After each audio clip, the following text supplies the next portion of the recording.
Assalamualaikum warahmatullahi wabarakatuh. Bismillahirrahmanirrahim. Alhamdulillah wassalatu wassalamu ala Rasulillah wa ala alihi wa sahbihi ajma'in. Rabbi shrah li sadri wa yassir li amri wa hlul 'uqdatan min lisani yafqahu qawli, amma ba'du. Alhamdulillah, puji dan syukur bagi Allah Subhanahu wa taala, Tuhan kita semua, Tuhan sekalian alam. Dialah Allah Subhanahu wa taala yang maha agung, yang maha perkasa, lagi maha bijaksana. Segala yang wujud adalah miliknya dan kepadanya lah kita semua mesti dan wajib bersujud. Selawat serta salam atas Nabi junjungan kita Nabi Muhammad sallallahu alaihi wasallam, juga atas ahli keluarga baginda, para sahabatnya dan para pengikutnya yang setia sehinggalah ke hari kiamat. Alhamdulillah, Alhamdulillah, Alhamdulillah.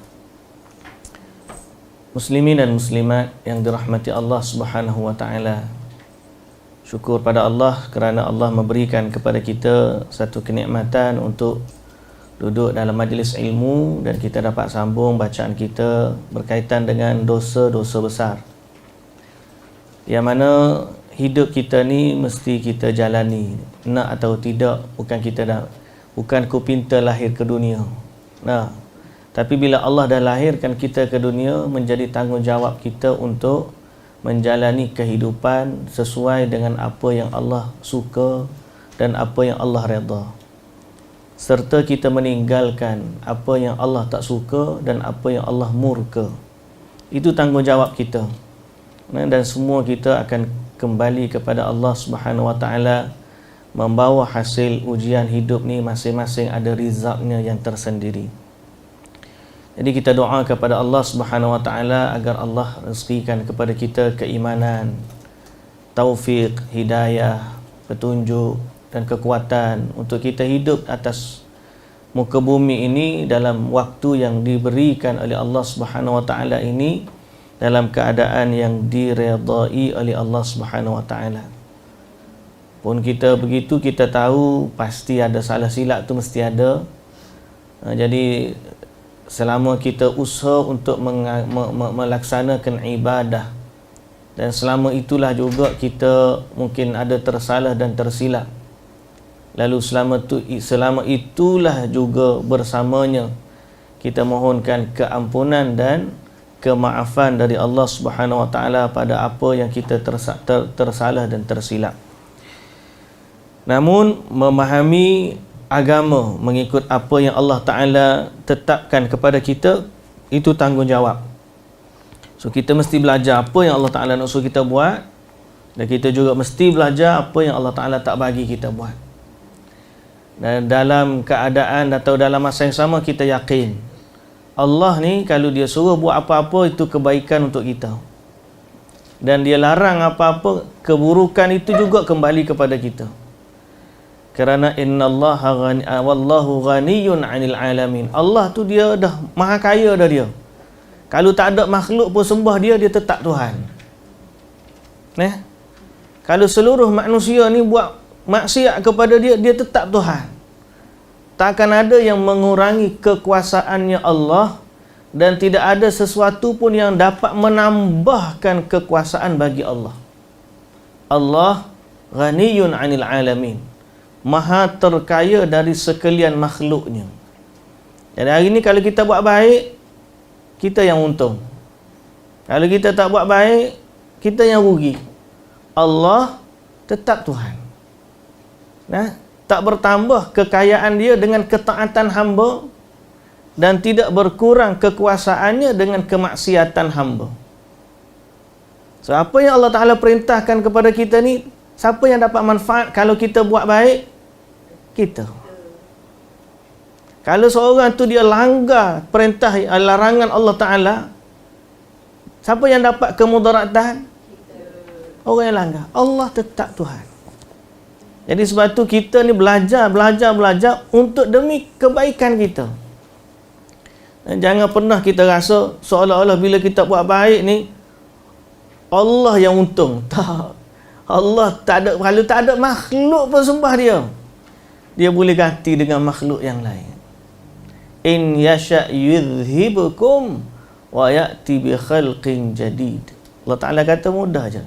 Kalau dia tak nak, dia matikan dan dia ganti dengan yang lain. Sampai ke tahap tu, simpelnya bagi Allah, yasha yudhibukum wa ya'ti bi khalqin jadid. Kamu tak nak sembah aku? It's okay. Aku matikan, aku buat makhluk lain. Dah. Jadi kita ni jangan rasa besarnya kita dah. Kita ni orang panggil makhluk yang Allah cipta mencari rahmat dan kebaikan yang Allah nak bagi. So tundukkanlah diri kepada Allah. Letaklah ketaatan kita, tak setia kita kerana kepada Allah, dan kita bersama dengan syariat Allah pada waktu kehidupan kita selama kita diberi nyawa dan nafas oleh Allah Subhanahu wa Ta'ala. Semua yang dalam hidup kita ni milik Allah dan untuk Allah. Inna lillah wa inna ilaihi raji'un. Qul inna salati wa nusuki wa mahyaya wa mamati. Untuk siapa? Lillahi rabbil alamin.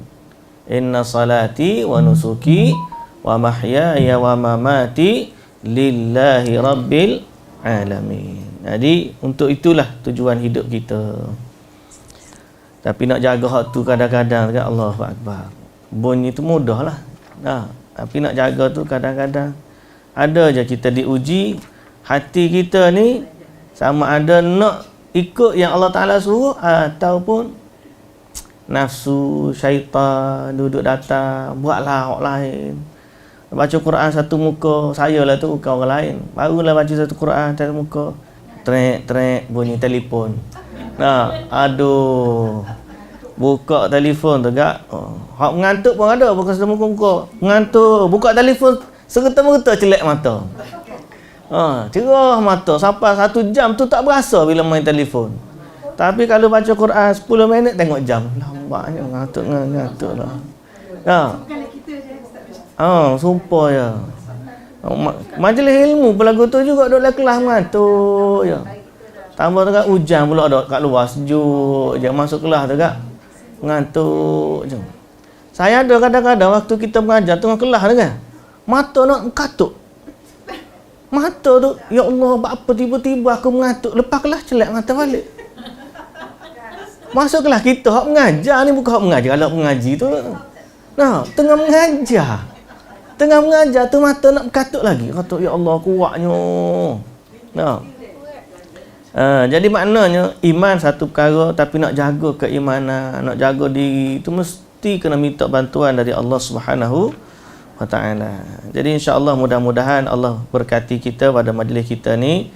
Allah bagi pada kita kekuatan, dan kita nak baca berkaitan dengan dosa-dosa besar untuk kita ni jaga diri kita agar tidak terlibat dengannya.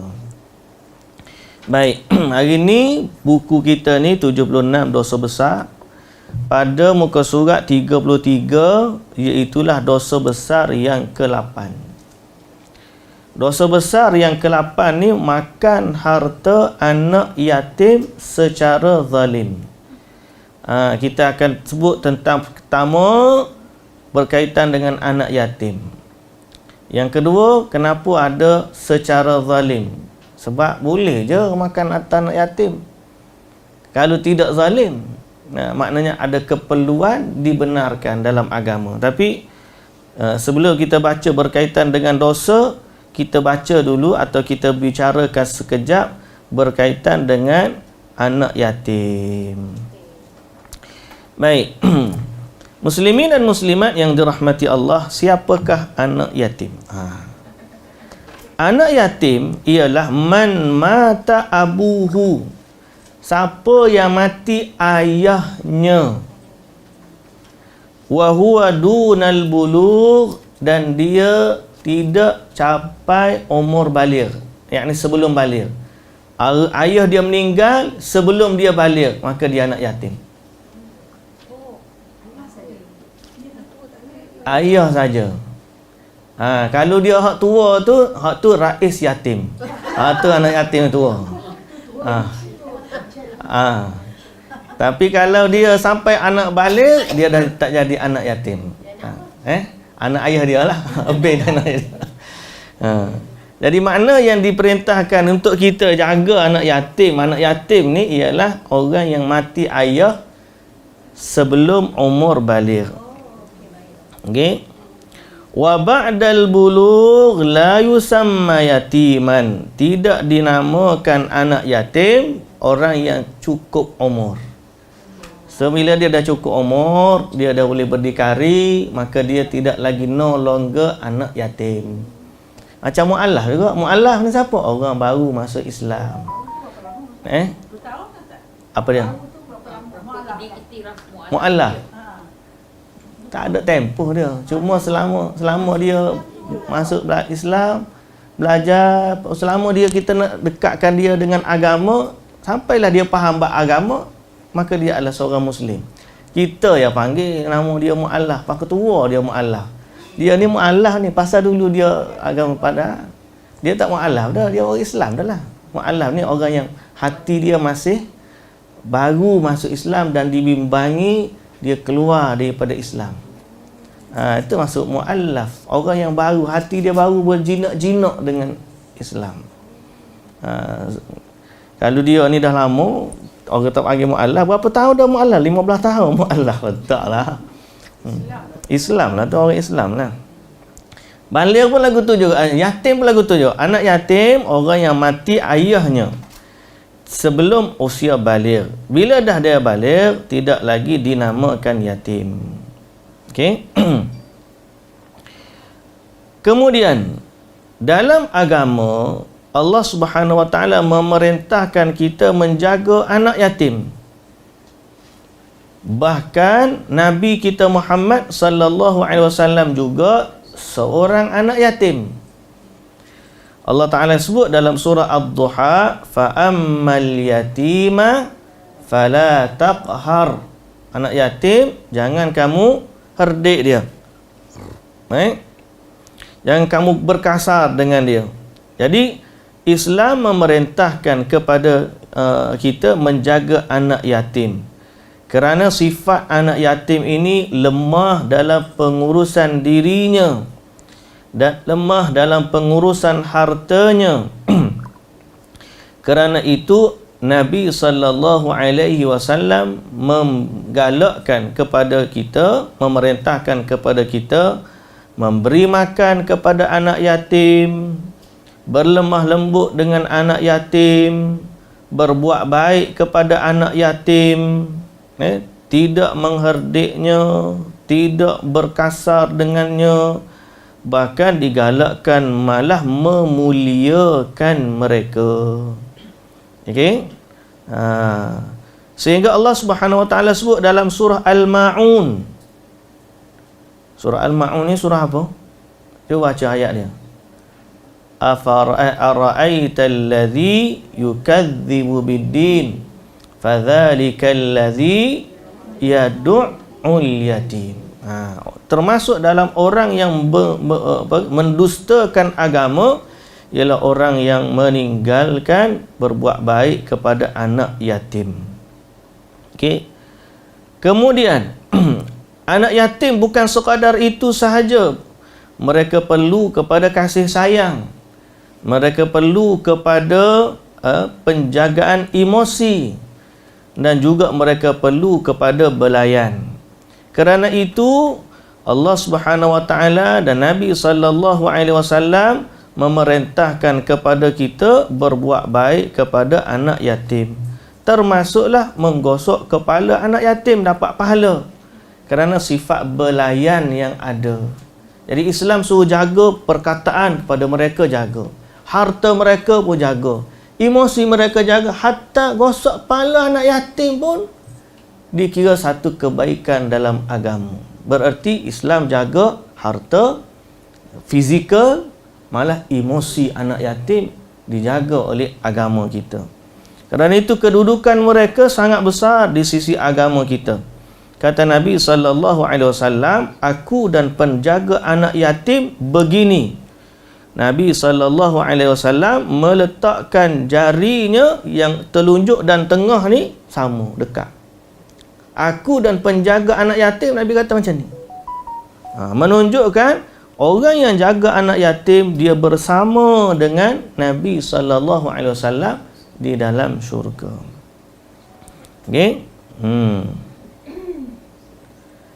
Wa farraja bainahuma syai'an. Nabi menjarakkan sedikit antara duanya,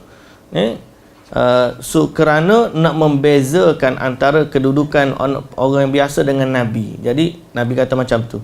Maksudnya dia bersama dengan Nabi tapi tak sampai kepada darjat Nabi di dalam syurga. Maka semua yang berbuat baik kepada anak yatim, sama ada datuknya atau neneknya atau ibunya, ibu tunggal, penjaga anak yatim lah, penjaga anak yatim, ibu tunggal, atau pakciknya atau makcik belah ayahnya, atau pakcik belah ibu pun termasuk, atau makcik belah mak pun termasuk, atau kerabat, atau orang asing, atau bapa tiri. Semua yang jaga anak yatim ni termasuk. Nabi kata, ana wa kafilul yatim. Aku dan orang penjaga anak yatim macam ni dalam syurga. Mana Nabi sebut tu umum. Contohnya dia ibu tunggal. Bila suami dia meninggal, dia kena jaga anak tu. Berapa orang? 7 orang. Contohnya. Ada orang yang dia teks saya, dia kata dia 7 orang kena jaga. Susah. Kata semoga Allah Ta'ala bagi kekuatan kepada dia, dan semoga Allah Subhanahu Wa Ta'ala jadikan dia termasuk dari penjaga anak yatim. Sebab dia isteri kan, dia ibu, tak ada kekuatan. Tu ibu. Orang lain lagu tu juga. Ni kalau dia ni apa saja, dia duduk dengan tok dia, duduk dengan nenek dia. Bila si ayah meninggal, tok dia pun ambil lah jaga, maka dapat pahala kepada tok dia atau nenek dia. Ataupun dia buka pusat rumah jagaan anak yatim, dapat juga pahala, sebab besarnya kedudukan mereka. Tapi buka rumah anak yatim ni sebenarnya tak ada pun galakkan begitu dalam sistem asal awal dulu. Sebab apa tak ada? Sebab apa tak ada? Padahal zaman dulu lagilah ramai anak yatim, orang lelaki keluar pergi perang. Betul tak? Keluar pergi perang, mati syahid. Maka secara otomatik anak dia jadi yatim. Tapi tak ada pula kita dengar dia buat pusat rumah anak yatim besar-besar. Pasal apa? Sebab institusi keluarga masa tu kuat. Bila mati je seorang, siapa jaga? Pakcik dia jaga, atuk dia jaga. Dia institusi keluarga tu menjaga sesama mereka. Jadi ambil ni duduk dengan pakcik, ambil anak ni duduk dengan makcik, hak ni duduk dengan adik-beradik, hak ni duduk mungkin abang sulung ni tu bekerja, adik dia ni kecil lagi, maka duduk dengan abang dia dijaga. Institusi keluarga tu kuat, sehingga akhirnya tak perlu kepada orang luar nak jaga. Tapi kalau dia tak ada, dia sebatang kara, orang luar ambil pun.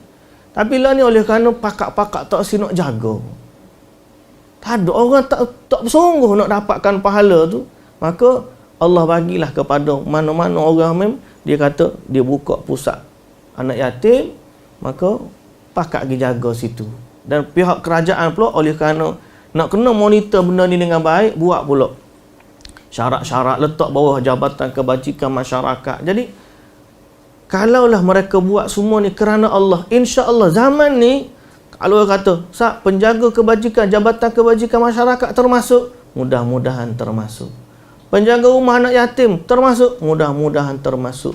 Tukang sapu dia Ustaz termasuk. Semua orang yang ada kaitan dengan anak yatim mudah-mudahan termasuk dalam hadis ana wa kafilul yatimi hakadha. Nabi kata, aku dan penjaga anak yatim macam ni. Besarnya fadilat jaga anak yatim dalam agama kita. Okey. Dan kerana itu dalam agama pahala berbuat baik kepada mereka ni besar. Okey? Besar. Ada hadis yang menyebutkan bahawa Nabi sallallahu alaihi wasallam bersabda, "Man masaha ra'sa yatim lam yamsahu illa lillah, kana lahu bi kulli sya'ratin marrat 'alaiha yaduhu hasanatun." Siapa yang gosok kepala anak yatim, dia gosok tu kerana Allah, dia mendapat pahala dengan setiap helai rambut yang ada di kepala itu.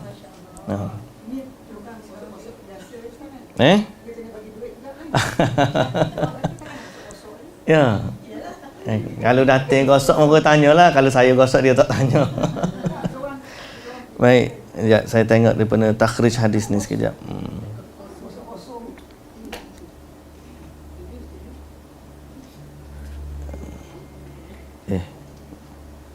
Sekejap, sini dia tak ada takhrij dia. Man masaha. Ya. Kita masih jaga dia. So consider jaga anak yatim tak? Dia dah balik dia baru 11 years old. Dia still muda. Kan, tapi kita still masih jaga lagi dia punya. Mudah-mudahan termasuklah insya-Allah. Sebab Allah Taala iya, betul. Ya.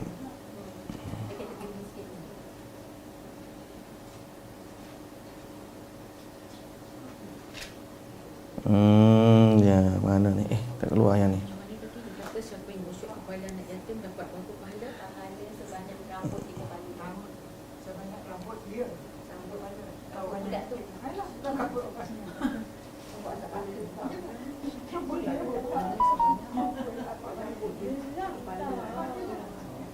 banyak. Untuk tak. Tak tak.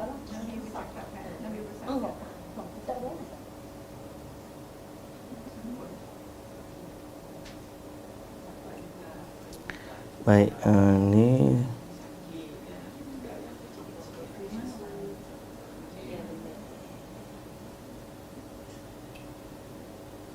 sejak saya nak tengok dia punya lafaz takhrij dia tadi. Mana ni?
Baik.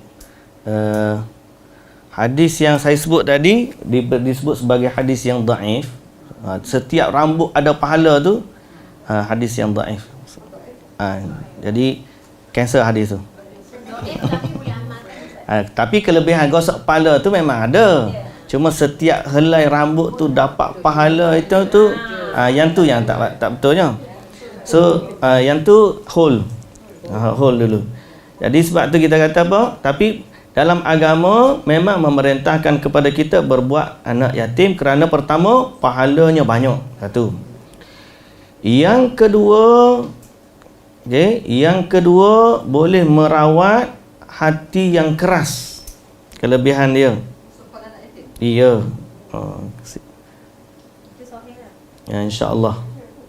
Mana tadi? Cari dia tadi. Ya. Tapi yang ni kalau tidak kerana hadis pun memang gosok kepala, berbuat baik kepada anak yatim ni antara perkara yang boleh melembutkan hati, sebab bila kita gosok dia, kita pun rasa satu sifat kasih sayang kepada mereka, melembutkan hati kita yang keras dengan sifat mereka yang lemah itu. Baik. Dan ada seorang lelaki dia pernah tanya Nabi SAW tentang hati yang keras. Nabi SAW kata kepada dia, imsah ra'sal yatim wa at'imil miskin. Sapulah kepala anak yatim dan berilah makan kepada orang miskin. Okay? Rijalnya adalah rijal yang sahih. Maknanya sanad tu boleh diterima. Baik. Muslimin dan muslimat yang dirahmati Allah Subhanahu wa taala sekalian. Muslimin dan muslimat yang dirahmati Allah Subhanahu wa taala sekalian. Yang seterusnya, mana tadi?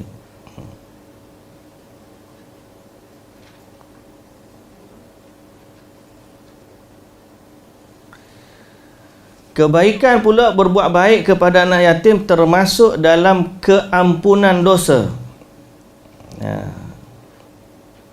Mendatangkan keampunan dosa. Mudah-mudahan sebagaimana yang Nabi SAW sebut, sebagai galakan yang keempat adalah memasukkan seseorang itu ke dalam syurga Allah Subhanahu wa ta'ala. Baik. Dalam masa yang sama, Islam melarang kita memakan harta anak yatim. Yang ni baru sampai kepada bab kita ni. Maka Allah Subhanahu wa taala berfirman, innal ladzina ya'kuluna amwalal yatama zulman innama ya'kuluna fi butunihim nara wa sayaslawna sa'ira. Sesungguhnya orang-orang yang memakan harta anak yatim secara zalim, sebenarnya mereka itu menelan api sepenuh perutnya, dan mereka akan masuk ke dalam api yang menyala-nyala. Jadi siapa yang makan harta anak yatim secara zalim, tandakan perkataan zalim tersebut. Jadi maknanya ada yang zalim dengan yang tak zalim ke? Apa hukum makan harta anak yatim secara tidak zalim? Dan apa maksud dia? Jom kita buka surah An-Nisa. Okey, sama-sama buka surah An-Nisa. Surah An-Nisa ni surah yang ke-4, ayat yang ke-6. Ayat yang ke-6 atau ayat yang ke-5 ke-6 pun boleh kita baca. Okey. Kalau nak baca lagi best daripada ayat yang kedua. Ayat kedua pun masih lagi cerita pasal anak yatim. Banyak cerita ni. Sampai kita baca tadi, makan api neraka tu ayat ke-10 dah. Panjang cerita dia. 2 sampai 10 tu berkaitan dengan anak yatim. Secara umumnya boleh dikatakan macam tu. Baik, kita baca. Ayat yang kedua. Wa atul yatama amwalahum ولا تتبدلوا الخبيث بالطيب ولا تأكلوا أموالهم إلى أموالكم إنه كان حوبا كبيرا. Siapa nak baca maksud dia? Dan berikanlah kepada anak-anak yatim yang sudah dewasa harta mereka. janganlah kamu menukar yang baik dengan yang buruk, dan janganlah kamu makan harta mereka bersama hartamu. Sesungguhnya sedangkan bertukar dan memakan itu adalah dosa besar. Pertama, dalam ayat ni Allah Ta'ala kata harta anak yatim milik anak yatim. Maknanya walaupun dia tak erti menguruskan harta tersebut tetap milik mereka. Maka berilah kepada mereka harta mereka. Tak, yang harta ni memang dia dah 100% bapak ni meninggal, anak yatim akan dapat. Iya. Terus Cuma tidak diserahkan kepada dia. dia terus dapat. Ya. Orang Manage. manage Ada orang manage. Harta tu milik dia. Memang kalau dapat harta faraid, memang tu memang harta. Jadi tak payah faraid lah pasal dia dah terus dia faraid. Tak, ni kena faraid. tak maknanya kalau dia ada ramai anak dan sebagainya, hukum dia berpindahlah harta tu kepada anak. Tapi cara mana dibahagikan mengikut hukum faraid. Macam tu. Jadi bila dia mati, walaupun contohlah dia tak pergi selesaikan lagi dalam urusan tu di tempat-tempat pembahagian pusaka. Tapi sebenarnya harta tu memang dah berpindah, cuma tak tahu berapa je. Sebelum dibahagi-bahagi, contohnya anak dia ada 5 orang. Tak tentu lagi hak ni berapa. Cuma semua bila tu maka harta tu jadi harta anak yatim lah. Boleh faham? Tak, tapi kan dia ada anak-anak besar dah akhir balik. Termasuklah, bukan semua anak harta tu dapat ke anak yatim tu. Itulah saya cakap tadi. Okey. Dia akan lulus sejak bapak ni meninggal. Aha. Harta yang tinggal untuk anak yatim tu cuma yang umur yang belum balik saja. Bahagian dia lah. Bahagian dia. Yang anak yang lain tu boleh claim lah. Boleh. Semua anak dapat. Semua. Cuma budak kecil tu tak mana dia. Tak boleh, tidak diserahkan lagi lah. Tapi dari sudut hak, dah jadi hak dia tak? Hak dia lah. Jadi Allah Ta'ala kata anak yatim pun layak mendapat hak dia, walaupun dia kecil. Okey. Dan penjaga dia jangan tukar hak baik semua ambil kat dia, hak buruk bagi kat anak yatim. Tak boleh. Dia jangan tukar-tukar. Kalau baiklah bagi ke dia. Wala ta'kulu amwalahum illa amwal. Jangan pula kamu campur harta dia dengan harta kamu. Biar harta dia, harta kamu. Okey. Lepas tu ayat yang ketiga. Wa in khiftum alla tuqsitu fil yatama fankihu ma taba lakum minan nisa'i mathna wa thulatha wa ruba'. Fa in khiftum alla ta'dilu fawahidatan aw ma malakat aymanukum dzalika adna alla ta'ulu. Mari pula ayat berkaitan dengan kahwin. 1 2 3. Nak syarah ni payah segilah. Cuma ia ada kaitan dengan menjaga anak yatim. Islam kata tak apa. Maknanya dibenarkan sebab maslahat tadilah. Institusi keluarga yang menjaga. Bila dia meninggal, ada orang ambil dia sebagai penjaga. Termasuklah institusi keluarga tu dijaga melalui perkahwinan. Maka bila dia meninggal, ada orang kahwin dan termasuklah dia menjaga anak-anak yatim tersebut. Lepas tu, wa atun nisaa sadaqatihinna nihlah fa in tibna lakum an syai'in minhu nafsan fakuluhu hani'an mari'ah. Bila dah kahwin, berilah pula harta kamu kepada wanita-wanita tersebut sebagai mas kahwin. Dan makanlah pemberian. Kemudian jika mereka dengan suka hatinya memberi kepada kamu sebahagian dari mas kahwin, maka makanlah pemberian yang halal itu sebagai nikmat yang lazat lagi baik kesudahannya. Jadi kalau dah bagi harta tu kepada mak dia atau wanita lain secara umumnya, maka itu menjadi milik wanita. Kalaulah dia nak bagi balik kepada kamu, nak bagi kamu makan hasil daripada tu, maka makanlah. Lalu dalam ayat yang seterusnya, wala tusufaha amwalakumul lati ja'alallahu lakum qiyama warzuquhum fiha waksuhum wa qulu lahum qawlan ma'rufa. Yang ni baca. Apa dia terjemahan dia? Dan janganlah kamu serahkan kepada orang yang belum sempurna akalnya harta mereka yang ada dalam kekuasaan kamu yang dijadikan Allah sebagai pokok kehidupan. Berilah mereka belanja dan pakaian daripada hasil harta itu. Dan ucapkanlah kepada mereka perkataan yang Baik, jadi Allah Ta'ala suruh kita, kalau ada harta sebelum daripada dia boleh guna harta dia dengan baik, jangan bagi lagi. Wala tu'tus sufaha amwalakumul lati. Jangan bagi kepada orang yang tak cerdik untuk menguruskan harta dia. Kalau dia bagi, dia bagi, habis. Kalau dia orang bagi kat dia, dia bagi kat orang tu, bagi orang ni scammer, mari tipu, habis arah kali. Tak ada cakap setahun, semua harta tu habis. Jadi Islam tak bagi. Tahan dulu harta dia. Islam kata, wala, jangan bagi. Kalau dia belum mampu menguruskan harta dia, jangan bagi. Okey. Kemudian, tapi dalam masa yang sama, untuk pakaian, makanan, kamu bagilah pada harta dia tu. Bagi. Dan kemudian, ayat yang kelima, wabtalul yatama hatta idza balagun nikah fa in anastum minhum rushdan fadfa'u ilaihim amwalahum wa la ta'kuluha israfan wa bidaran ay yakbaru wa man kana ghaniyan falyasta'fif wa man kana faqiran falyakul bil ma'ruf fa idza dafa'tum ilaihim amwalahum fa ashhidu alaihim wa kafa billahi hasiba. Masya-Allah. Ni ayat Allah ni baligh, maknanya sangat-sangat dalam makna dia. Cuma perhatikan makna dia. Okey, baca terjemah dia.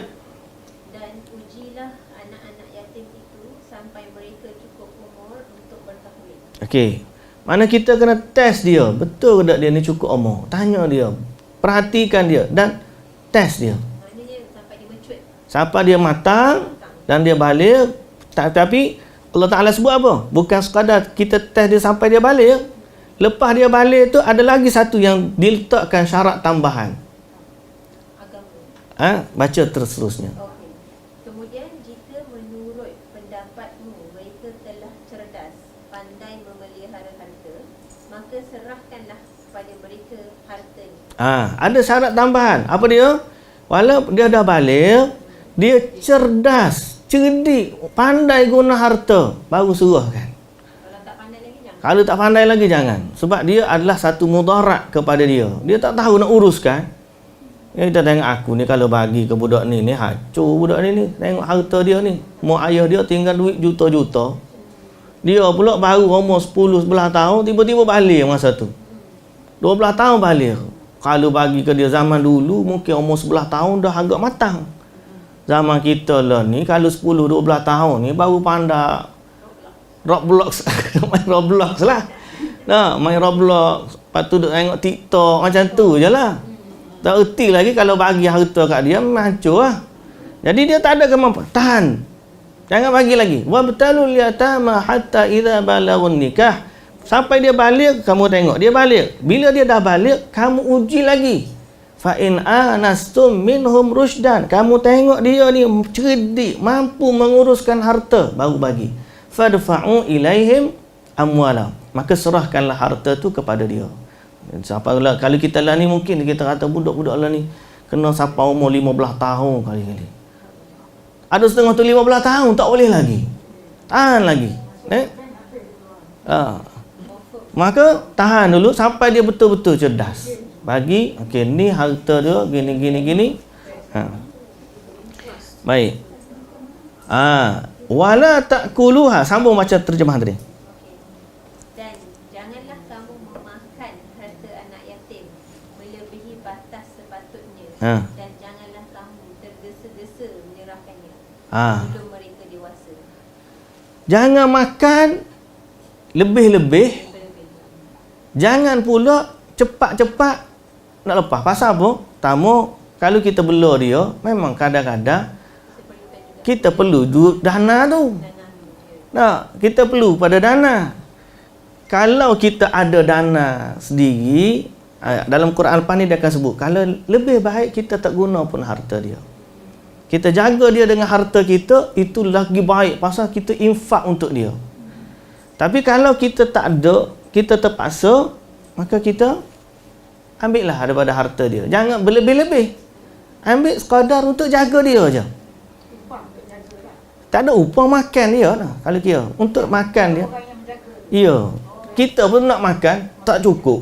Dia pun nak makan, tak ada. Maka gunakan harta yang ada untuk beli makanan. Dia makan, kita makan.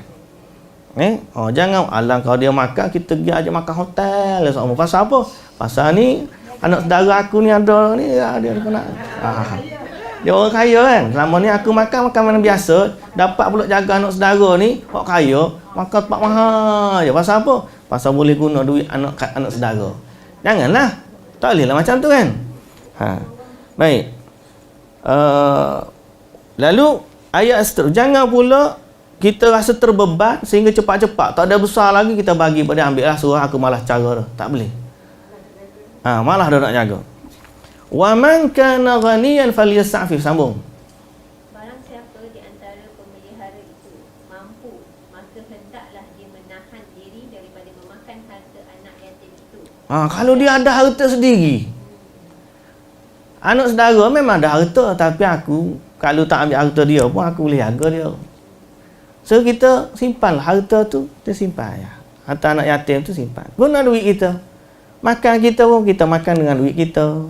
Nak belanja dia makan pun pakai duit kita. Pasal apa? Sebab dia anak yatim, aku nak jaga dia.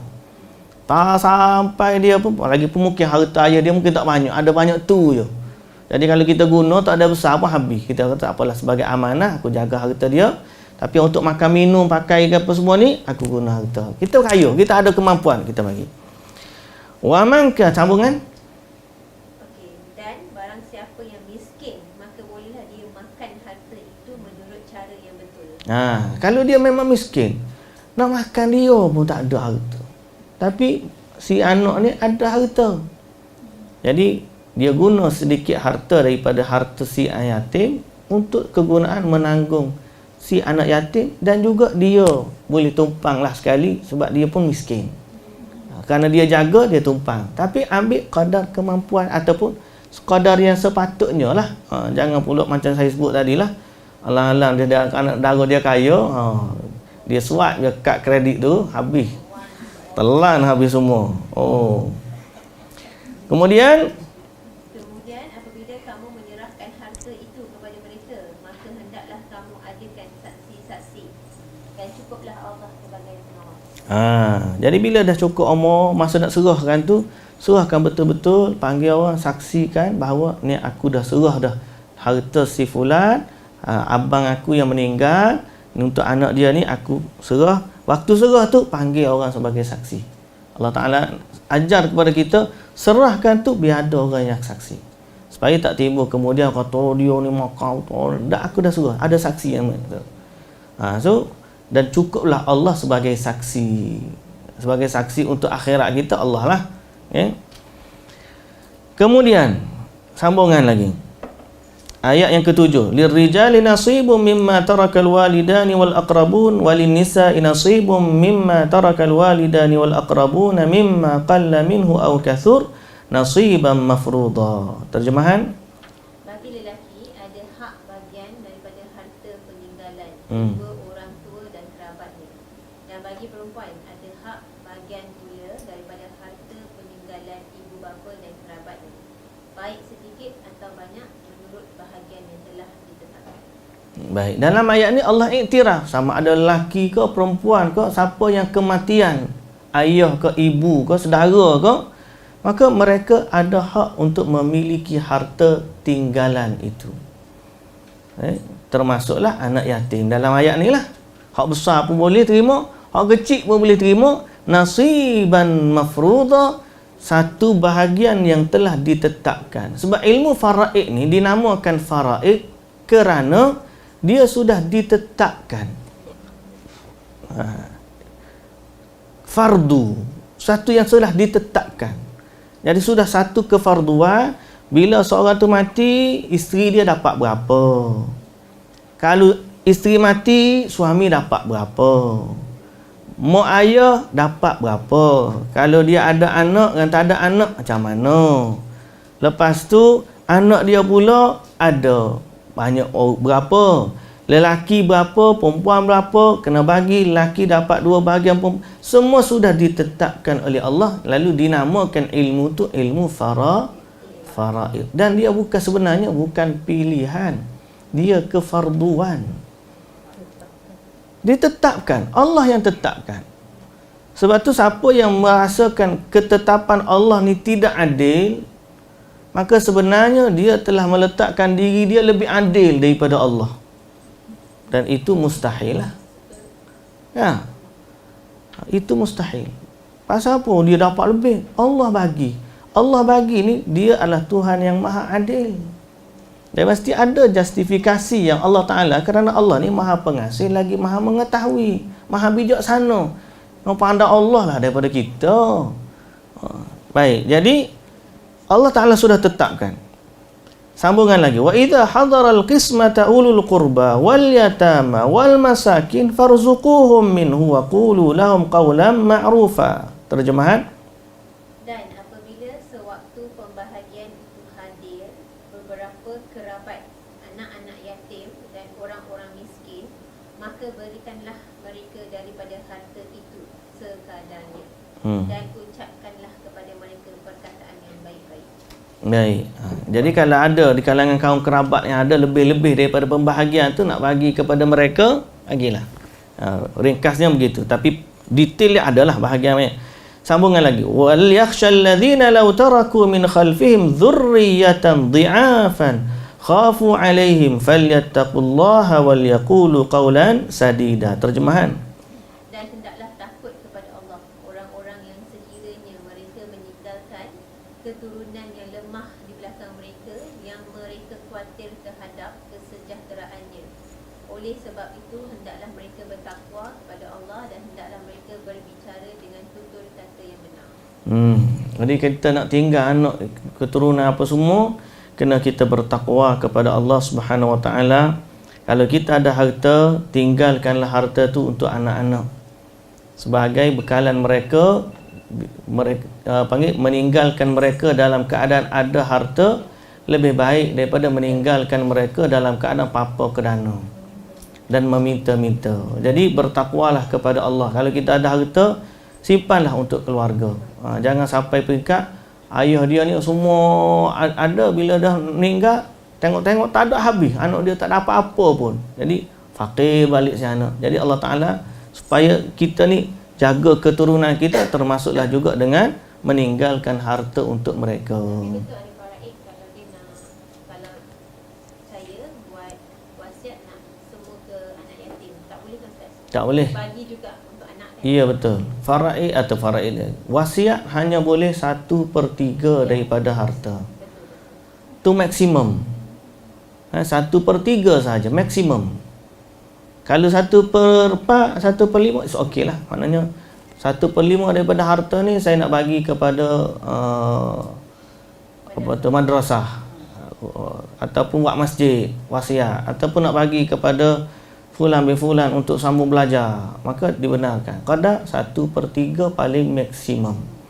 2/3 paling minimum pergi kepada keluarga. Tapi kalau dia nak pergi semua sekali, tak ada masalah lah. Isu dia jangan tinggalkan anak-anak. Kalau kita ada harta, tiba-tiba kita tak tinggalkan untuk mereka. Melainkan memang asal memang kita tak ada harta dah. Macam mana kan?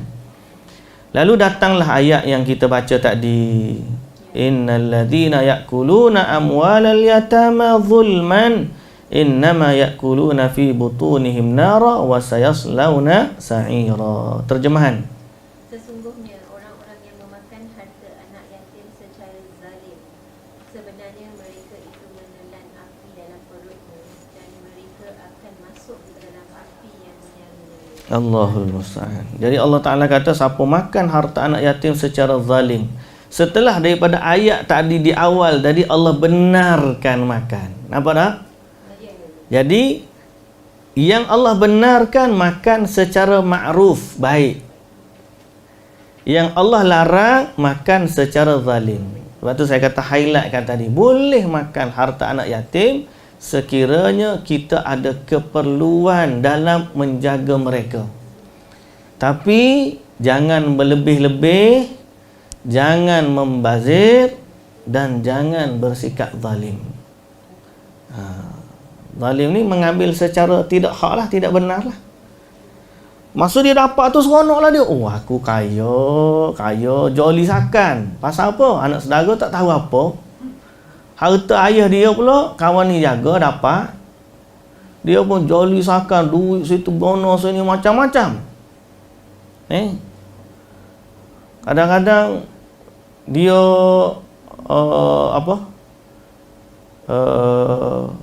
paling-paling tu kadang-kadang takut dia ada 2-3 isteri.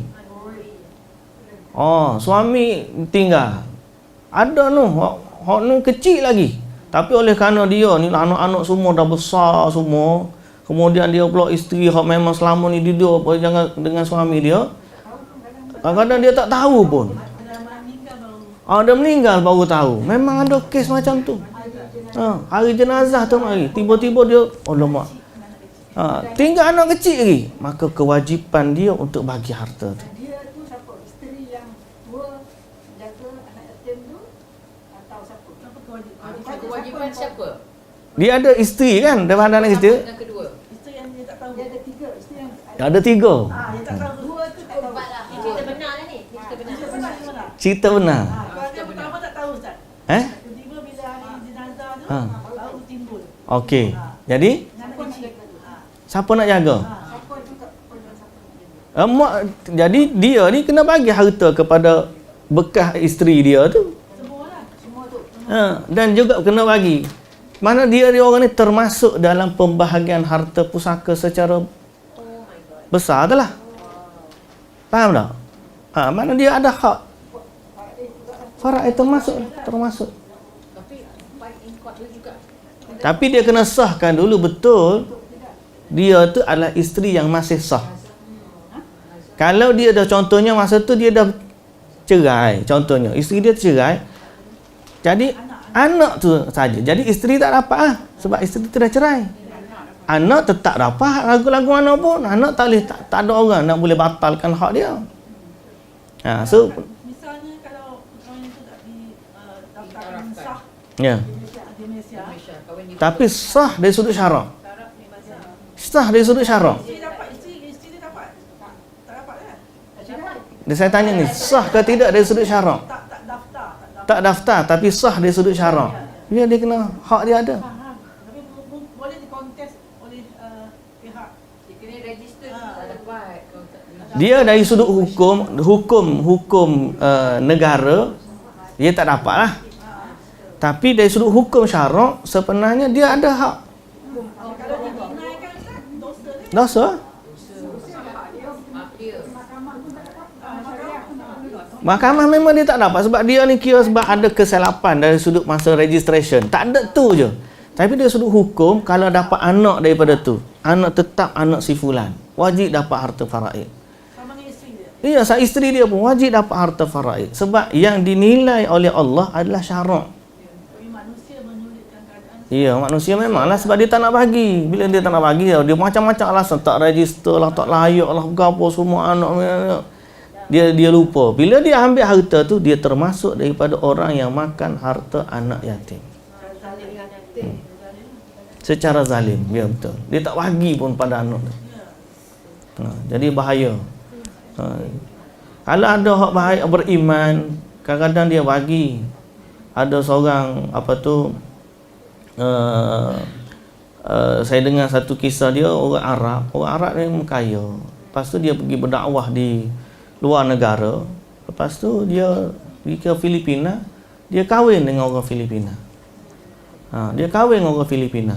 Lepas dia kahwin sekejap, lepas tu dia memang dia dapat anak. Tak ingat, saya lupa dia cerai ataupun tidak. Asalnya tidak asal. Tapi dia balik semula ke tanah Arab. Tapi lama tu dia pesan, bila dia sakit nak mati, dia pesan kepada anak dia. Dia kata, dulu aku ada pergi ke Filipina, aku pernah kahwin dengan orang sana. Jadi kalau aku mati, tolonglah cari balik, dia kata. Harta aku ni ada bahagian untuk mereka. Jadi memang lepas dia pada meninggal, anak ni memang pergi cari. Dia betul-betul Bertakwa. Dia tahu ni memang bukan harta dia. Dia pergi cari, memang tak. Akhir sekali memang jumpa. Dia jumpa. Bila jumpa, dia bagi harta banyak juta juga, dia bagi kepada orang Filipina ni. Akhir sekali nak takdir Allah Ta'ala, Allah nak bagi kebaikan. Hak di Filipina ni dapat duit, dia kata tak apalah. Aku memang ingat dia, moga dia seorang pendakwah, mari kat sini masuk Islam orang ramai orang Filipina. Walaupun dia tak bersama dah apa, tapi dia kata aku nak wakafkan, nak untuk masjid untuk dia. Jadi hak ni dapat harta baik, hak duduk di Arab ni dia guna benda-benda lain dah. Hak ni maknanya kita tak tahu dari sudut mana Allah Ta'ala nak bagi kebaikan kepada kita. Jadi jangan halang harta ni daripada siapa pun pemilik dia. Kalau dia ada hak, tunaikan hak dia. Ya. Mudah-mudahan Allah Ta'ala bagi kepada kita ketakwaan lah dalam mengurusan harta. Masa dapat duit itu memang seronok . Tapi Allah Ta'ala perumpamakan hak dia makan tu secara zalim, seronok dunia je. Sebenarnya siapa yang makan harta anak yatim secara zalim, sebenarnya dia sedang makan api neraka. Yakuluna fi butunihim nara. Banyak mana dia makan, banyak itulah api yang duduk dalam perut dia, penuh dalam tu. Jadi ini ancaman berat daripada Allah Subhanahu Wa Taala berkaitan dengan dosa memakan harta anak yatim. Ustaz, Ya. katalah Ustaz, katalah si suami tu meninggal, masa suami tu meninggal, anak-anak dia dengan isteri tak kira lah sepasang kena. Ada anak-anak macam ke dewasa tu. So, kalau father dia meninggal, yang anak-anak dewasa ni, father dia meninggal tu ibaratkan yatim lah. Dia dari sudut nama yatim tak dapat, bukan dia, tapi harta dapat. Harta dapat. Ya, I know. Okey. Just the concept yatim because father dia meninggal. Ya. Ya, okey, maksud So, tak yatim lah.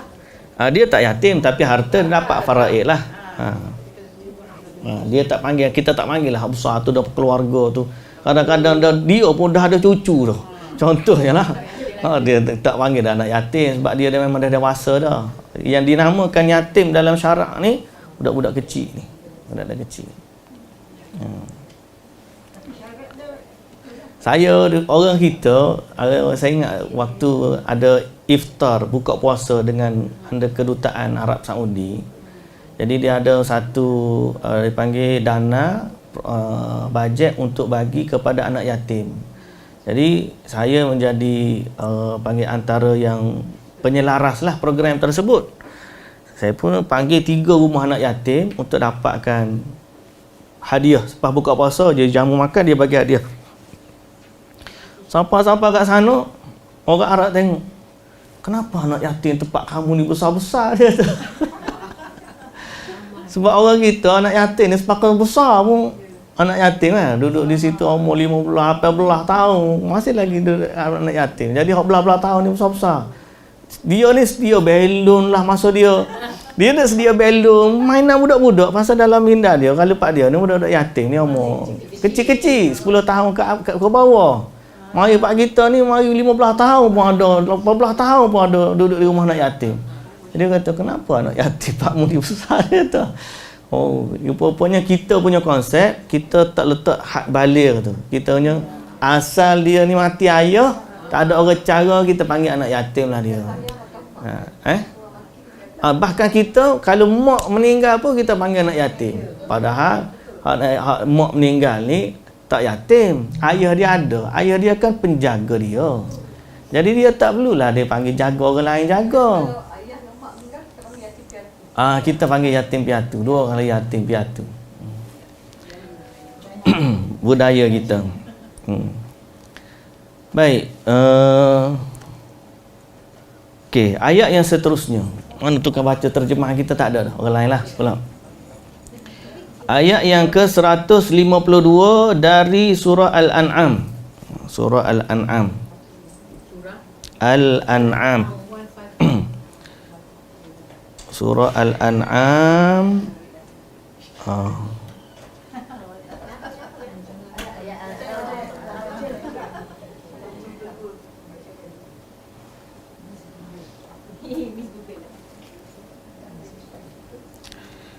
Muka surat 149 ayat 152 surah Al-An'am. Okey. Allah Subhanahu Wa Taala sebut, wala taqrabu malal yatimi illa billati hiya ahsanu hatta yablugha ashuddah. Maksud dia apa dia? Dan janganlah kamu mendekati harta anak yatim kecuali dengan cara yang lebih bermanfaat sehingga dia mencapai usia dewasa. Okey. Illati hiya ahsan. Jadi kalau tiba-tiba dia letak pada satu tempat harta tu yang boleh dikembangkan harta tu, tidak menjadi masalah. Kalau dia kata harta ni aku nak simpan mana, nak letak kat bank ke, nak letak kat unit trust ke, nak invest pun, maka dibenarkanlah pasal itu memberi kebaikan kepada si anak yatim tu. Maknanya letak tabung haji sampai dia bila balik dah atas ni, tengok dah tambah dah. Mana dia dibenarkan. Tak ada masalah. Okey. Tapi pertambahan tu tetap milik anak yatim tu lah. Jangan kata dia kata Pinjam sekejap. kita pengurus dana, kita kena tanggungjawab lah benda tu. Jadi kalau contohnya dia kata dah untung ni, harta ni dia banyak ni 1 juta je, aku hak invest, aku ambil lah hak untung. Tak boleh lah, sebab dia memang harta tu memang harta dia. Jangan kita guna harta tu, lepas dapat untung, kita pun ambil untung kat kita, kita bagi modal balik kat dia. Itu tak betul lah. Okey. Tak boleh. Jadi Allah Taala kata wala taqrabu malal yatimi illa billati hi ahsan, kecuali dengan cara yang lebih baik. Kalau nak ambil harta untuk lebih baik tak apa. Kalau sampai memudaratkan harta tu daripada 1 juta tinggal 500,000, jangan. Tapi kalau letak tu kita tahu dia boleh bertambah dan bertambah, maka dibenarkan. Dan dalam hadis pula Nabi SAW bersabda, ijtanibus sab'al mubiqat. Dan hadis ni dah masyhur, kita baca banyak kali dah. Salah satunya Nabi sebut wa minha fa dzakara minha aklu malal yatim. Jauhilah 7 dosa, lalu baginda menyebut salah satunya adalah makan harta anak yatim. Dan setiap wali yang miskin dari seorang anak yatim yang makan dengan cara yang baik. Wali yang miskin, apa maksud wali yang miskin? Penjaga. Wali ni penjaga, wali, penjaga anak yatim yang miskin. Okey, yang makan dengan cara yang baik dari harta anak yatim tersebut, maka tidak ada apa-apa atasnya. Sedangkan apa yang lebih dari batas kepatutan, maka itu harta yang haram yang tidak ada keberkatannya. Dan qadar sepatut yang boleh tu, patut tu qadar mana? Adalah sebagaimana yang dikenal dalam adat tata krama. Tata krama ni adat kemasyarakatan, adat kebiasaan di tengah masyarakat mukmin yang tidak disertai dengan tujuan-tujuan yang keji. Contohnya dia tangguh anak yatim di kampung. Mungkin harta dia kena ambil tu untuk jaga budak ni 500 sebulan. Tapi bila dia duduk di bandar, kena mungkin 800 sebulan. Maknanya itu melihat kepada situasi, patutnya begitu. Tak apa. Tapi jangan disertai dengan tujuan-tujuan yang keji, maknanya ada muslihat-muslihat yang terselindung di sebaliknya. Kita nak pergi jalan ni, nak bawa anak yatim seorangnya, bajet dia habis satu family kita bawa. Dia kita belanja satu family lah. Kita nak makan pun lagu tu juga. Kita ni nak makan ni pasal kita ada anak yatim seorang, habis satu family kita pergi belanja guna duit anak yatim. Kalau dia fakir, dia bahkan untuk keluarga dia tak apa. Tapi ni kita kata luar daripada yang sepatutnya. Bukan kebiasaan dia nak makan, bukan harian. Contoh kita kata nak pergi jalan-jalan, nak pergi makan-makan yang luar daripada kebiasaan. Makna benda tu melampaui dan tidak dalam tujuan menjaga dia. Kalau dia kata okey, Dia nak bagi. Menarik juga tu. Tapi dia mesti orang yang ada akal dah masa tu. Kalau dia ni tak tahu apa, okey semua, okey dah, okey. Ni okey. Siapa cukup lah, aku duk tahu makcik tanya okey je semua. Tu tak boleh lah. Sebab kita menggunakan kesempatan dalam keadaan dia masih lemah tu. Kebiasaan. Adat kebiasaan di tengah masyarakat. Baik. Jadi muslimin dan muslimat yang dirahmati Allah Subhanahu wa taala,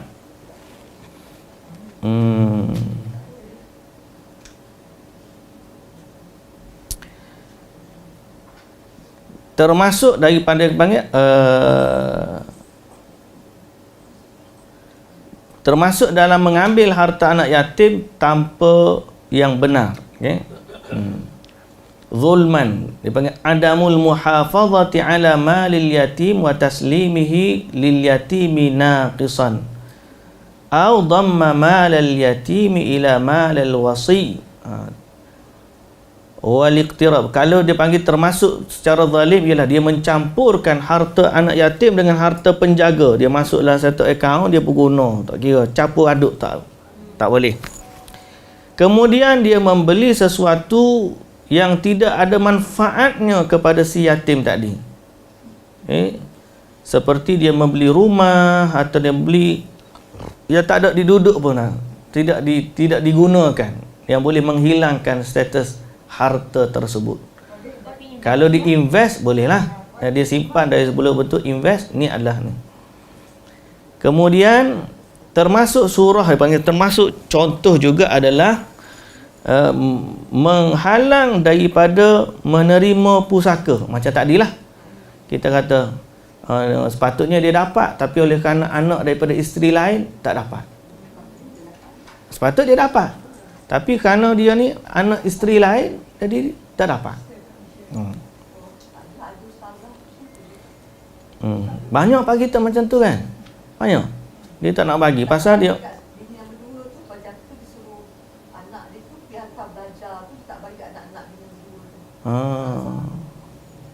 Allahul musta'an. Kemudian sampai kadang-kadang dia menghalang harta anak yatim sampai tak bagi, dan si yatim pula menjadi fakir, terpaksa meminta-minta daripada harta orang lain. Sampai bila nak mengaji, kalau kita contoh dia hantar dia belajar, ada harta daripada tu, maka gunalah harta dia. Dan kita tak bagi, siapa dia pula terpaksa. Sebab tu anak yatim ni tak termasuk daripada asnaf zakat tau.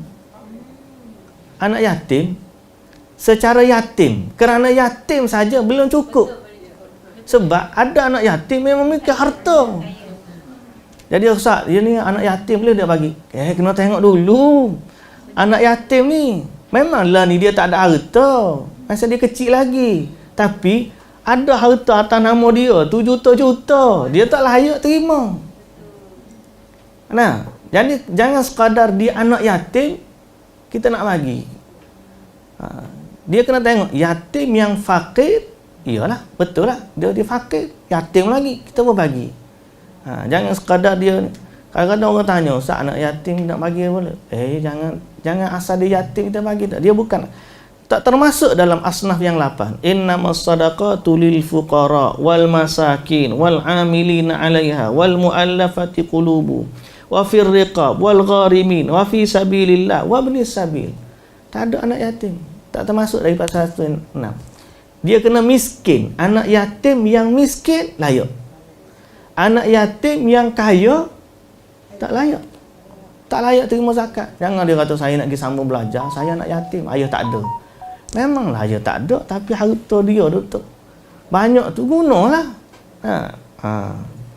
Ya. Kalau isteri yang baru tu, cuma ada anak perempuan, pertama si yatim, punya abang dia ke belah lelaki, tak boleh hijack kan Ustaz? Tak boleh hijack harta kan masa anak yatim walaupun perempuan. Dia kena tengok pembahagian pusaka faraid dia. Dia ada, kalau tak ada anak lelaki dia memang ada. dia akan pergi kepada abang belah kiri kanan dia. Kalau bawah atas ni tak ada, dia akan pergi ke kiri kanan. Okey. Faraid tu pembahagian adalah detail. Kemudian okey. Termasuk juga kalau kita zaman sekarang ni kita duk makan harta anak yatim ni, kita pergi rumah dia selepas dia mati, orang buat makan guna harta si mati. Contohnya buat makan majlis tahlil lah sebagai contoh. 3 malam, 7 malam, sampai 40, sampai 100. Jadi dia guna buat makan tu dengan harta siapa? Harta si mati. Tak boleh. Sebab harta si mati tu dah jadi harta faraid, harta anak yatim. Dia ada kecil, dia budak ni tak tahu orang duk guna, ambil duit dia beli nasi, beras, beli lauk, beli berapa, panggil pula orang ramai. Satu malam nak kena pula habis 1,000. Kena habis juga kalau paling-paling 500 contohnya. Padahal ayah dia tinggal tu berapa je ada, ada je lepas-lepas apa dia nak hidup. Setahun tu bukan lagi tak cukup. Tapi oleh kerana budaya masyarakat ni anak kepada benda tersebut, maka siapa yang tahu perkara ni, janganlah dia makan harta tu. Elokkan diri. Jangan guna harta anak yatim untuk buat jamu makan kepada orang datang rumah kita. Dalam syariat ni ajar, sepatutnya bila orang meninggal, kita pergi bawa makanan ni bagi kat dia. Kita lapangkan hati dia, gembirakan dia. Kalau dia susah, kita bagi harta. Anak yatim digalak. Betul lah kata Muhammad kana ghaniyan falyasta'fif. Kalau dia kaya, dia tak perlu kepada harta tu, dia tahan diri dia, jangan ambil. Saya banyak kali tu, bukan sebab kita belajar, zaman saya kecil-kecil dulu, saya belajar tahfiz dulu, ayah saya kalau pergi kat kampung ni, dia panggil orang semayang jenazah pun ada dah orang tunggu tepi pintu masjid. Dia bayar orang semayang jenazah. Dekat kampung lah, sini tak tahu, sini tak ada kot. Sini ada. Dulu ada, sekarang ni tak ada. Alhamdulillah. Kat kampus sekarang ni ada lagi. Dia tak tu, dia tunggu dekat pintu tau. Dia tunggu kat pintu masjid. Siapa yang keluar pintu masjid, cepat bagi. Jadi siapa pergi kat kita ni, kalau terlepas daripada tu, dia kejar kita. Dia ayah saya memang daripada kecil lagi dia kata, jangan ambil. Lepas tu adik saya ni, dia pun tengok kawan tu buka, dapat RM10. Abah, kenapa tak bagi dapat kita gini-gini? Dah, kalau tak nak bagilah kat adik dah boleh. Tapi ayah kata tak boleh. Tu harta orang mati. Kita jangan makan harta dia. Jangan, kalau orang lain nak bagi, sponsor bagi, tak apalah, bagilah harta tak. Tapi kalau dia harta anak yatim, sebaliknya kalau orang tu nak sponsor sekalipun, lebih baiklah harta sponsor tu diberi kepada anak yatim tu. Pasal kita ni nak buat baik kepada orang yang kehilangan ayah ni, dia baru saja meninggal. Kita bawa makanan bagi kat dia. Ni dok tanya dah tengah-tengah ke bumi. Malam ni lagu mana tu malam ni tu? Kena sedap sikit mana-mana. Majlis tu kena ajak. Dah tanya siap dah. Kalau masjid dia satu imam kat takkan mereka tak tahu dah agama. Tak tahu dia budaya. Masyarakat kita ni kadang-kadang bila dah jadi sesuatu yang budaya, payah dah kita nak ubah. Dia tak nak. Pasal asal dia dalam syariat kita, asal Nabi SAW suruh macam keluarga Ja'far meninggal. Ja'far bin Abi Talib ni, sepupu Nabi SAW, dia meninggal dalam peperangan Mu'tah. Jadi bila meninggal, Nabi dapat je berita meninggalnya dia.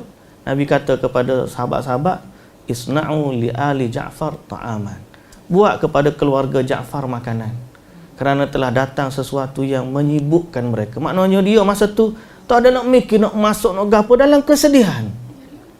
Patutnya bila dia sedih ni, kita ni tolong dia hantar makanan. Pasal dia ni tak boleh nak mikir pula. Nak akan gapo hari ni pun tak boleh nak mikir. Pasal kehilangan keluarga ni satu benda yang berat. Tiba-tiba dalam keberatan tersebut, kita bebankan dia nak suruh jamu 100 orang. Tak kena.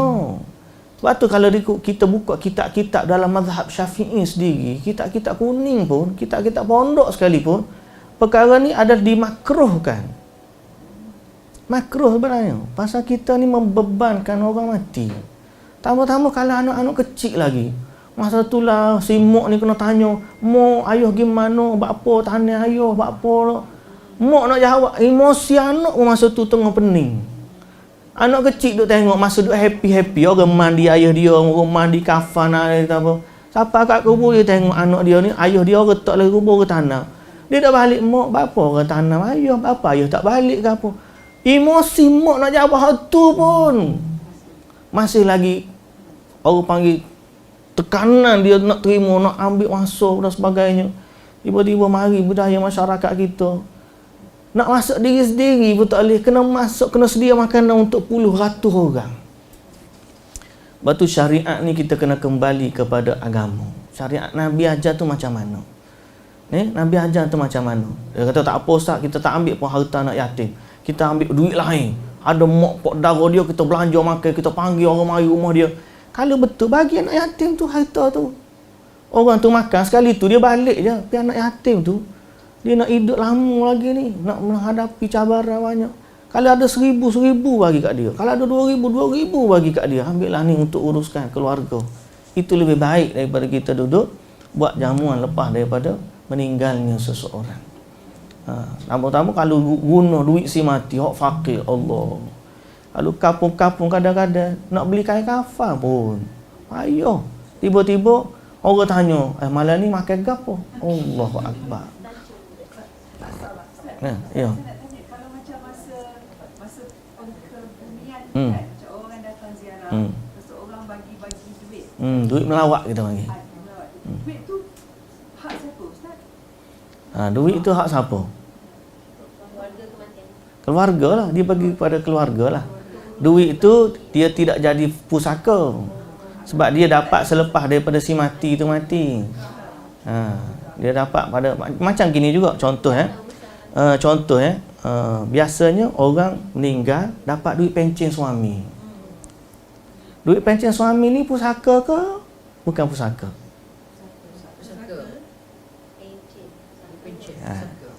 Pencen taklah sebab akan datang. Pencen suami. Duit pencen suami ni meninggal. Suami meninggal, Pencen tu selepas meninggal. dia dapat duit pencen tu selepas daripada meninggal. Isteri kan dapat lepas suami meninggal, dapat duit pada isteri, kan? Isteri tu je terima pencen suami dia, kan? Masa tu duit yang dapat tu kena bagi ikut faraid ke isteri boleh makan? Isteri boleh makan. Pasal direct Dia bukan pusaka. faraid. Tak. Bukan pusaka. Sebab dia dapat duit tu selepas daripada dia meninggal dan memang diberikan kepada oleh pihak kerajaan kepada isteri, kepada itu bukan pusaka. Itu bukan pusaka. Untuk keluarga dia saja. Maknanya kalau contohnya isteri ada jaga anak, maka dia gunakan untuk dia tidak boleh bagi. Melainkan dia dapat dah panggil contohnya dia kita panggil apa? KWSP. KWSP dia cara waktu dia hidup. Carum. Tu harta dia masa dia hidup. Lepas tu dia meninggal. Dapatlah KWSP tu. Masa tu harta si mati.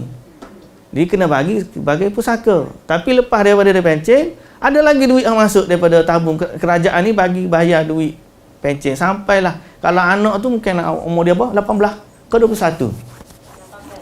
15 tahun. Masih anak tu dapat lah. Tak boleh nak claim, ni tak boleh ni harta dia kena bagi ni. Mak darah dia pun nak juga. Tak boleh. Pasal apa itu ada harta si anak tu. Pencen ibu bapa dapat kepada siapa?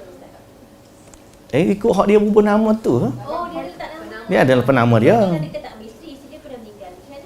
Macam mana? Tu kena rujuk JPA. Kena tanya dah. Saya tak tahu. Mungkin sini ada pengalaman.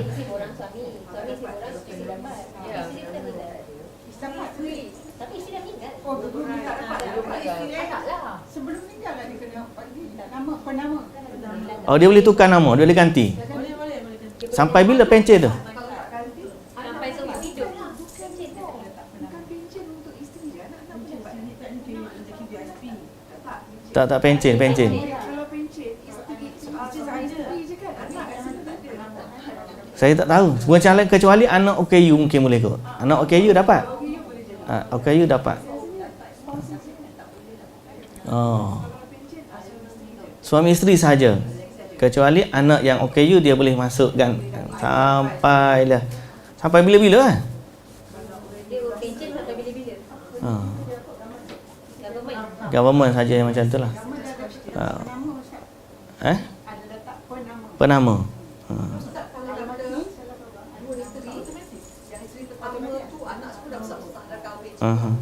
Isteri kedua anak dia macam sekolah lagi lah.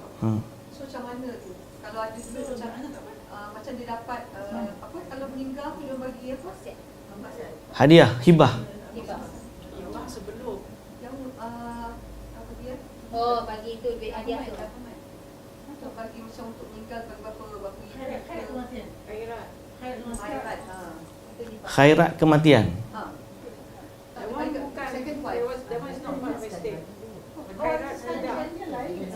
Tapi kalau dekat isteri kedua tu boleh anak dia kecil-kecil.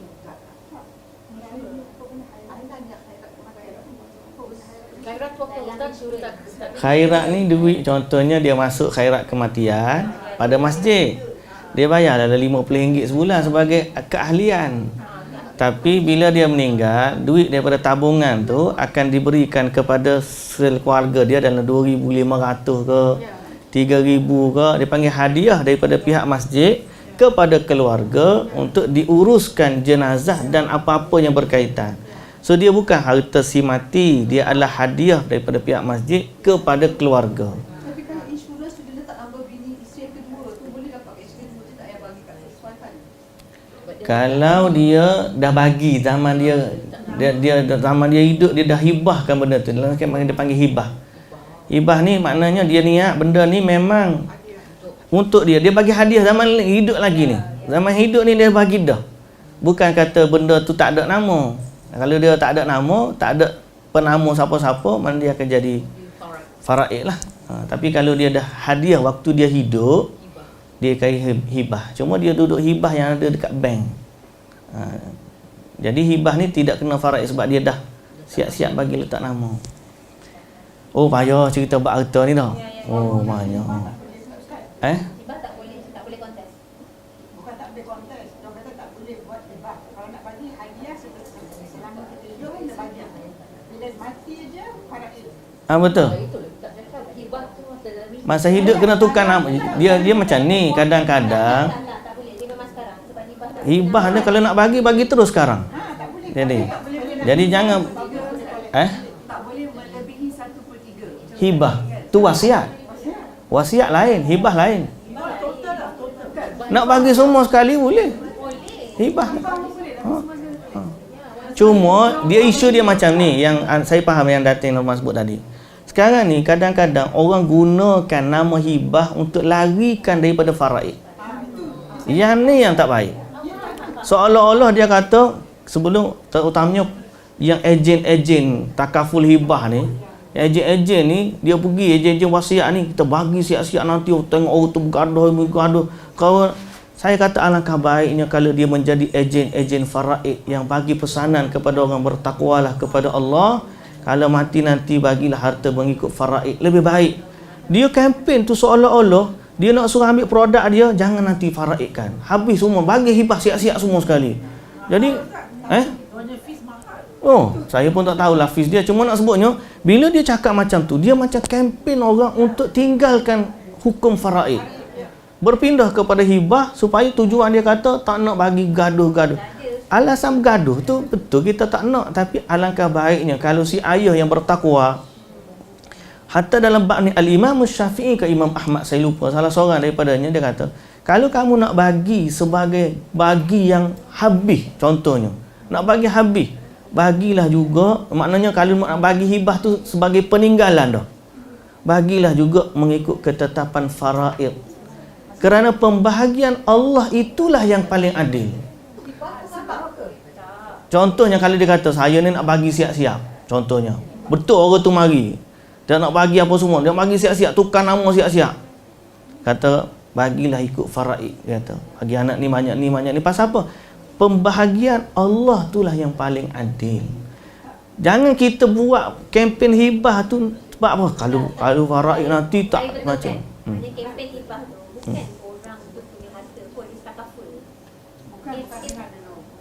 Tak.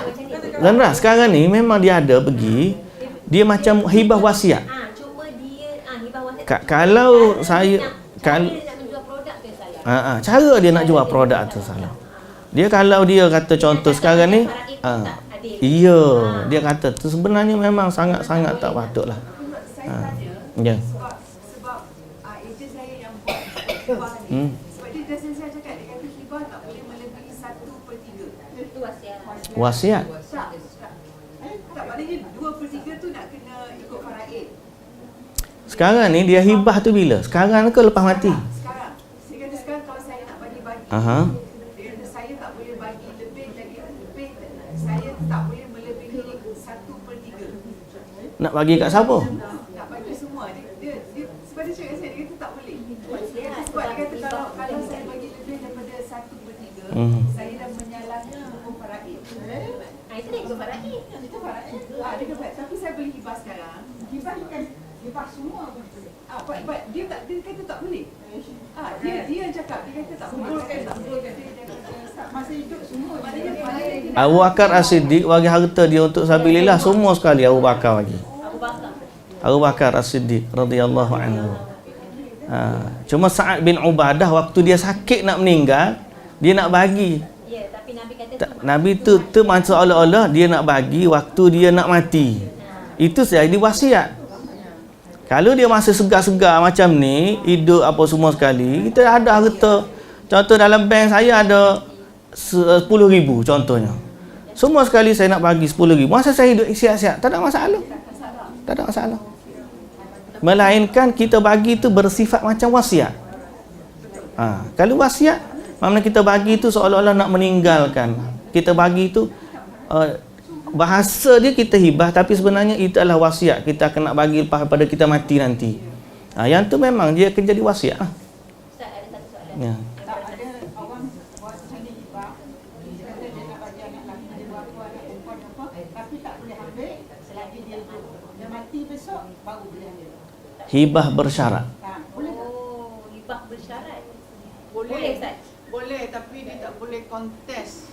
Kalau if they agree, it's fine. If they don't agree, you have to go to faraid. You have to go to faraid. Tapi cannot because it's hibah. Tak ada orang kena agree. Now they agree only. Now they agree. Dah Semua lah. kan okey. Tapi once kita meninggal, dia can contest. They cannot contest hibah. Itulah. Boleh. Dia kalau dia tak tukar nama lagi, kalau tak tukar nama, Tapi kalau tak tukar nama tak boleh. tak boleh lah. Kalau dia contohnya tukar nama siap-siap, Tukar nama siap tukar nama siap-siap, Balik semua setuju. semua pelakon dah bagi, cuma masa hidup ni siapa-siapa pun tak boleh tu. Jadi lepas mak meninggal baru ambil. Tapi nama tu dah siap-siap tu tukar-tukar, tak terhibah betul lah. Tapi jangan kata nak bagi, mana bagi mak bagi hang ni, mak bagi hang ni, mak bagi hang ni, mak bagi hang ni. Lepas tu syarat dia lepas mak mati baru ambil. Lepas mak meninggal, semua nama tu nama mak belakang lagi. Faraid belakang. Betul, Ustaz. Tak boleh cakap je. Tak boleh. Tu jadi wasiat. Kalau nak bagi betul. Hari ni mau bagi, mau ambil nama mu, hamu tukar kerja apa tanah tukar nama mu. Hak ni mu tukar nama mu, dia ambil tukar nama ni, tukar nama. Tapi mak nak duduk lagi rumah ni. Betul. Mak duduk lagi. Dia jadi satu kes, pernah satu bila dapat nama dia halau mak dia. Oh, hak tu. Sebab itulah sebenarnya kalau seorang tu nak lari daripada faraid dengan cara tu, dia memudaratkan diri dia sendiri. Allah dah tak hukum dia untuk kita. Bukan Allah nak harta kita. Allah bagi faraid tu untuk dia jaga harta kita biar sampai kepada orang yang layak menerimanya. Kenapalah kita nak lari seolah-olah siap-siap aku nak bagi siap-siap. Takut sangat faraid. Dia pun bagi siap-siap. Akhir sekali Allah uji dia, anak dia dapat harta tu, anak dia halau dia. Tukar nama rumah habis. Allah Ta'ala uji. Sebab tu kita kata yakinlah kepada syariat dan percayalah bagi in God we trust, in Allah we trust. Apa yang Allah syariatkan untuk kita, bukan untuk dia dah. Allah Maha kaya daripada harta kita. Kalau dia ni nak bagi kepada kita harta lebih lagi, boleh bagi. Tapi dia buat syariat tu untuk kita. Jadi itu antara perkara yang kita kena ambil tanggungjawab ataupun kita rasa redha dengan apa yang Allah Ta'ala tetapkan. Jadi conclusion dia, jangan makan harta anak yatim secara zalim. Itu topik kita hari ni. Subhanakallahumma wa bihamdika asyhadu an la ilaha illa anta astaghfiruka wa atubu ilaik. Aqulu qawli hadza wa astaghfirullahal azim li wa lakum. Wassalamualaikum warahmatullahi wabarakatuh.